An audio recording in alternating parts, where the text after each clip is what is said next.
Iran চালাকি করছে অভিযোগ তুলে হুঁশিয়ারি দিলেন ডোনাল্ড ট্রাম্প। ইরানের সঙ্গে আলোচনা চলছে, তবে তেহরানের মনোভাব নিয়ে অসন্তোষ প্রকাশ করেছেন মার্কিন প্রেসিডেন্ট ডোনাল্ড ট্রাম্প। শনিবার তিনি বলেছেন, আলোচনা এগোলেও ইরান কিছুটা চালাকি করার চেষ্টা করছে। তিনি হুঁশিয়ারি দিয়ে বলেন, যুক্তরাষ্ট্রের অবস্থান কঠোর। ট্রাম্প বলেন, আমাদের মধ্যে বেশ ভালো আলোচনা চলছে, তবে ইরান কিছুটা চালাকি দেখাচ্ছে, যা তারা গত 47 বছর ধরেই করে আসছে। ইরানের পক্ষ থেকে হরমুজ প্রণালী বন্ধের হুমকির দিকে ইঙ্গিত করে ট্রাম্প বলেন, তারা আবারও প্রণালীটি বন্ধ করে দিতে চেয়েছিল, যা তারা বছরের পর বছর ধরে করে আসছে, কিন্তু আমাদের ব্ল্যাকমেল করা যাবে না।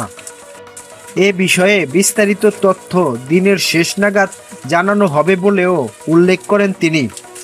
মার্কিন প্রেসিডেন্ট আরও বলেন, আমরা তাদের সঙ্গে কথা বলেছি, তবে আমাদের অবস্থান অত্যন্ত কঠোর। তারা প্রচুর মানুষ হত্যা করেছে, আমাদের অনেক মানুষ তাদের হাতে প্রাণ হারিয়েছে। ইরানের কাছে নতুন প্রস্তাব পাঠিয়েছে যুক্তরাষ্ট্র। ইরান সেই প্রস্তাবগুলো পর্যালোচনা করছে, তবে তেহরান জানিয়েছে আলোচনার জন্য তারা আর কোনো ছাড় দেবে না। ইরানের সর্বোচ্চ জাতীয় নিরাপত্তা পরিষদ এক বিবৃতিতে বলেছে, গত কয়েকদিন যুক্তরাষ্ট্রের পক্ষ থেকে নতুন প্রস্তাব দেওয়া হয়েছে।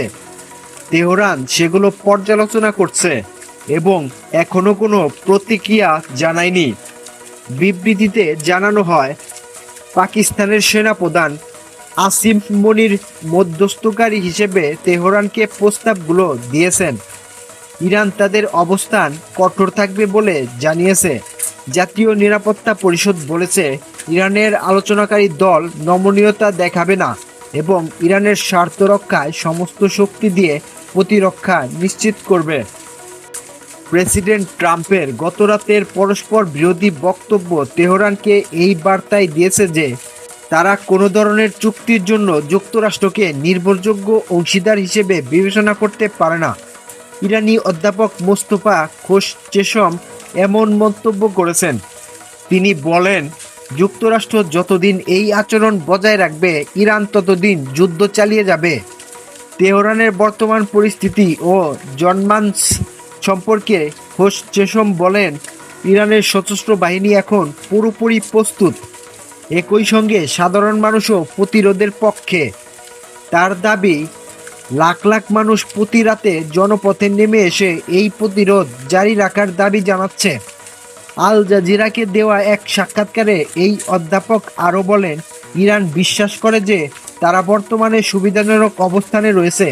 ভবিষ্যতে যে কোনো ধরনের মুখোমুখি লড়াইয়ের ক্ষেত্রে তারা এই শ্রেষ্ঠত্ব বা আধিপত্য প্রমাণ করতে চায়।